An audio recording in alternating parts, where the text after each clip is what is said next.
Which also is the main point for today. Here is your main idea. If you want to take something away from this idea today, here it is. That love treats mistakes as if they didn't happen. That should sound very difficult. That should sound almost impossible, because it is with man. But this is the crazy part. As believers, what we're hoping for, what we're looking towards, what we are believing in is not the best that man can come up with. If that's the hope, we're all done. No, instead, what we're hoping in and believing in is a God who demonstrated this very point.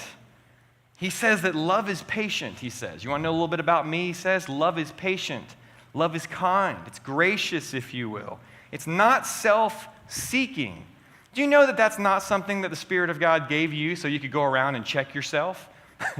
No, he gave us that to demonstrate who God is.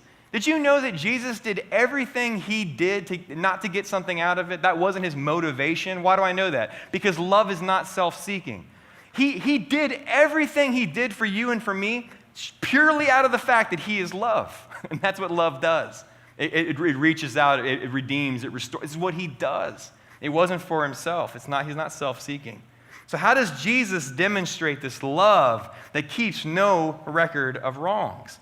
Look, I don't know if you're like me, but I used to believe that sin offended God, that I was an offense to God when I sinned. Now, sin is an offense to God, but I believe that I was an offense to God, right? When I made a mistake, that God was sitting there saying, I'll be back, Javen, you're obviously needing a minute, and he'd like walk away or something. And I believe that. I believe the Spirit of God came and he went, and it was like, man, if I could tie him down, it'd be great. Like, he's always taking off, Like, what was I going to do today? And instead, what I want to remind you of is kids are offensive.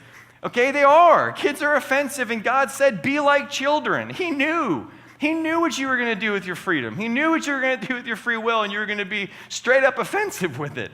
And so what he did was incredible, because he became this offense. This is how grace deals with offense. When you are thinking of a relationship maybe that you're offended, there's an offense, there's a hurt, there's something going on right now. This is what Jesus demonstrates is possible.